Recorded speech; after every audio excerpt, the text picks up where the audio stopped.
vous êtes favorable à un retour du service militaire, vous, Bastien Lachaud? Alors déjà, le service militaire n'a pas été supprimé, il a été suspendu. C'est-à-dire qu'il peut être remis. C'est vrai. Donc c'est une précision importante. Et sous Jacques Chirac. Exactement. Alors, je pense que le service militaire tel qu'il existait lorsqu'il a été suspendu n'a plus de raison, n'a plus de sens aujourd'hui, ne fait plus sens aujourd'hui. Déjà à l'époque, s'il a été suspendu sans qu'il y ait de levée de bouclier majeur, c'est qu'il ne répondait pas vraiment, je pense, aux besoins des armées à l'époque. Aujourd'hui, je pense qu'il faut revoir la copie. À la France Insoumise, nous sommes favorables à une conscription obligatoire qui serait mixte. Combien de temps? 9 mois payés au SMIC. Avec au début quelques mois de formation militaire, avec évidemment une clause de conscience, un droit de conscience pour ceux qui ne souhaitent pas porter les armes, comme ça a toujours été le cas. Et ensuite, que les gens puissent ou continuer dans les armées, ou faire du travail de sécurité civile, ou travailler avec des associations sur les questions écologiques, ou d'autres aspects du bien commun et de l'intérêt public.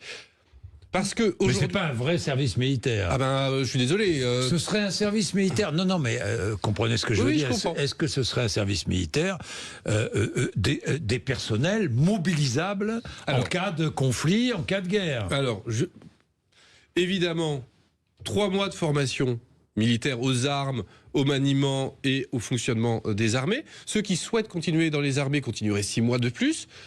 Toutes les études. En cas de guerre. Alors, c'est pas terminé. Toutes les études montrent que, en gros, ça voudrait dire un tiers d'une classe d'âge. Une classe d'âge, c'est de 600 à 800 000 jeunes, hein, parce que pour nous, la conscription, elle est mixte. Donc, ça fait 200 000 personnes qui pourraient continuer sous les drapeaux. Et donc, en cas de guerre, évidemment que pendant qu'ils sont sous cette conscription, oui. On les enverrait pas dans des OPEX ou autres. Mais en cas de conflit ultérieurement, oui, ils pourraient être mobilisés. Mais on n'est pas dans cette logique-là, et vous le savez très bien, parce que aujourd'hui, c'est un service militaire sans être militaire, quoi. Si, en étant militaire. C'est une conscription non militaire.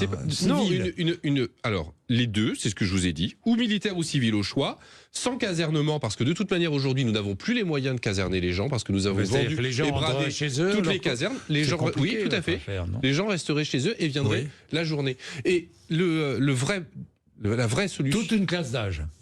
Qui le souhaitent, vu que j'ai dit que ceux qui le souhaitent, ceux qui ne souhaitent pas faire leur service au sein des armées le feraient dans d'autres services. Il s'agit d'apporter sa contribution, d'apporter ses compétences et à la fin de pouvoir nourrir une grande réserve qui pourrait nous permettre, parce que vous savez, le plus important aujourd'hui, les plus grandes menaces au quotidien pour nos concitoyens, ce sont les crises climatiques. Quand nous avons des crises climatiques, aujourd'hui, nous saisissons l'armée et nous disons à l'armée, allez, là il y a des inondations, vous allez évacuer les gens. Là il y a des feux, vous allez aider à éteindre les feux. Nous n'avons pas assez de militaires pour répondre à ça. Exactement. Eh bien, avoir une réserve capable de répondre à ces crises de sécurité civile, c'est fondamental. Non, mais non, ce n'est pas ce que nous disons. Il faut tenir compte de deux choses. Un, déjà, les questions budgétaires, et deux, l'acceptabilité sociale. Nous ne souhaitons pas, si nous voulons que l'idée de la conscription fonctionne, il faut que cela soit acceptable. Pas uniquement par les plus de 40 ans. Il faut que ce soit acceptable par la jeunesse. Il faut donc que la jeunesse y trouve son intérêt. Aujourd'hui, on a des jeunes qui, à la fin de leurs études, subissent des périodes de stage, des périodes de CDD, sans fin. Là, nous leur proposons 9 mois. Alors certes en CDD, mais rémunérés. Et qui leur donne une expérience qui vaudra tous les stages du monde. Donc plutôt que de subir des stages, voilà ce que nous leur proposons. Et surtout, vous dites, en 3 mois. En 3 mois, c'est aujourd'hui la durée de formation initiale de tout militaire qui s'engage. Mais ensuite, ceux qui souhaitent continuer dans les armées, ils peuvent continuer 6 mois de plus. Donc en 9 mois, on a une formation initiale qui est carrée et qui permet d'entrer dans une réserve, quitte après à refaire des jours dans sa réserve sur la base du volontariat. Hein. C'est la base des réserves aujourd'hui. Mais je pense que c'est ce qui nous permet aujourd'hui de faire face aux enjeux militaires, mais surtout aux enjeux écologiques, aux enjeux de sécurité civile. Et surtout, il faut quand même avoir en tête, nous ne le répéterons jamais assez, la France est une puissance nucléaire. Donc, l'idée que nous aurions besoin de mobiliser en masse pour défendre nos frontières, ça n'existe pas. Ça n'existe pas parce que le pays qui viendrait nous envahir encourrait le feu nucléaire, c'est ce qu'on appelle la dissuasion. La société et les militaires n'ont pas vocation à encadrer les jeunes et les forcer à faire des choses. C'est-à-dire, là, nous, notre projet de conscription, c'est tout l'inverse. C'est de permettre aux jeunes d'acquérir de l'expérience et d'apporter leurs compétences au service de l'intérêt général. L'intérêt général, pas l'économie. Parce que c'est le seul moyen, l'intérêt général, c'est le seul objectif pour lequel on peut contraindre des gens à faire quelque chose. Sinon, c'est inacceptable. Donc, ou pour ces jeunes qui voudront faire une formation militaire, ou ces jeunes qui voudront aider à lutter contre le réchauffement climatique, ou ces jeunes qui voudront aider dans des domaines d'intérêt général.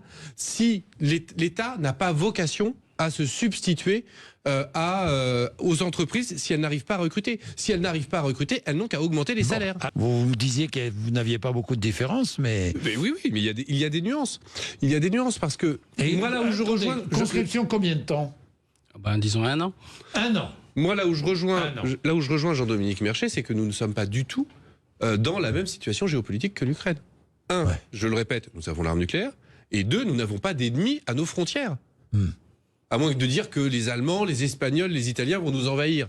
On n'en est pas là. Peut-être un jour, mais ce n'est pas la situation actuelle. Donc, nous ne sommes pas dans la situation de devoir défendre notre territoire national, baïonnette au canon. Aujourd'hui. Aujourd'hui, tout à fait. Et tant que la dissuasion existe, ça ne sera pas le cas. Donc, c'est pour ça que notre conscription ne vise pas à envoyer les jeunes combattre.